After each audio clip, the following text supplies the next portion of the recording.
Hello everyone, my name's Idiotic Synergy and today we are talking about the Headsman. It's literally called the Headsman.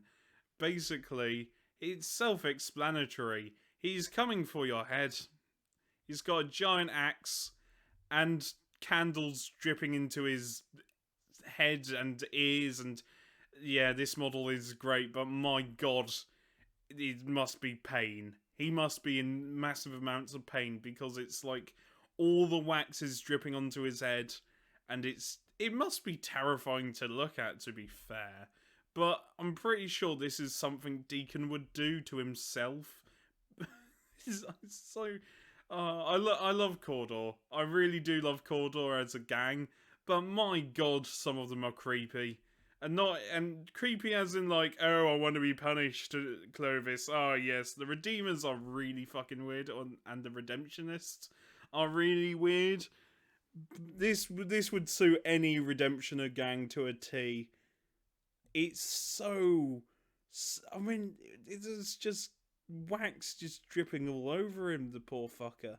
But he is armed with a massive axe, and I'm pretty sure he's about to claim someone's head for the greater good of the Imperium. Or what he thinks is the greater good of the Imperium. Cawdor aren't exactly Cawdor aren't exactly seen as loyal, because they take things too far even for the Imperium. Which is saying something. Basically, there's a reason why Redemptionists are seen as like an outlaw gang instead of law abiding. It's insane, and I love them to bits. And this Headsman, I want. If I was play, I mean, I've got some Chaos Cultists that I'm currently working on. But if I wanted an all chaos cult, an all chaos cult army for 40k, this guy would be Masters of Execution. He would just fit perfectly. This guy would be the perfect cult version of a Master of Execution. I love this model, and its rules, well, they're interesting. Let's get into it. I don't really know. I haven't looked at the rules. I've just saw this model and went, I must make a video about him. So, let's see if I can find the rules, shall we?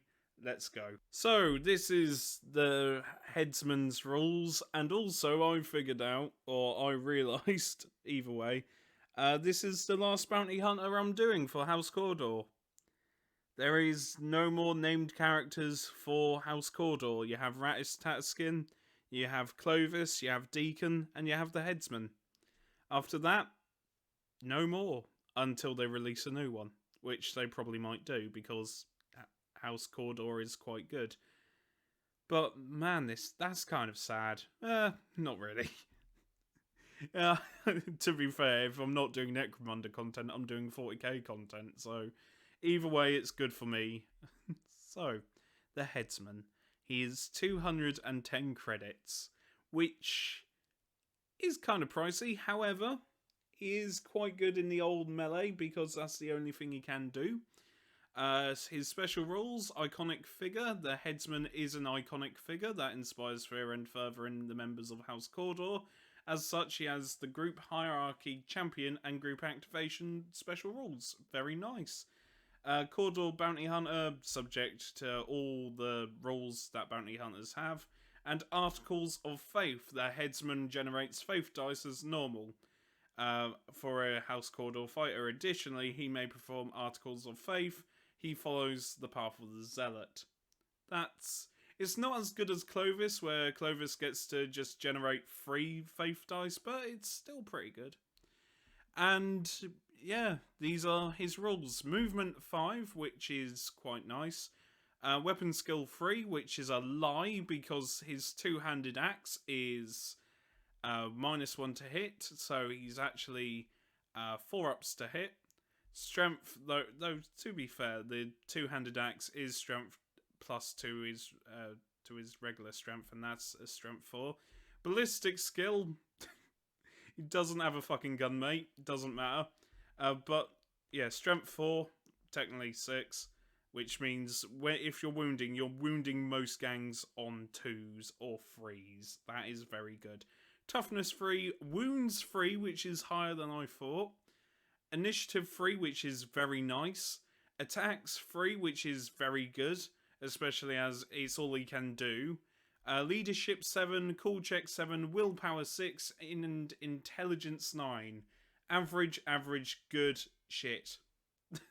that's that's how the last 4 stats go. But his weapon, two-handed axe, does 2 damage, strength +2, -1 to hit. It is unwieldy because it's a massive axe, mate.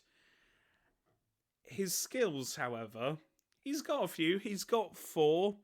Counter-attack, which is a nice one. Basically, if you're fighting an opponent and your opponent fails 1 attack or 2 attacks, then you gain attacks for every failed attack that your opponent does. So, say your opponent has 4 attacks, fails 3, you gain 3 attacks, which is quite useful. Fearsome basically acts as a sort of shield against being charged, because your opponent has to do a willpower check to make sure they can charge you, because you're fucking terrifying, mate. Inspirational basically allows any fighter within 6 inches to use your cool check instead of their own. And Rain of Blows gives you 2 additional attacks. However, the downside of Rain of Blows is that your opponent also gains 2 additional attacks. It's sort of a double-edged sword, that one, but it is a very useful ability and works really well if you've got paired weapons.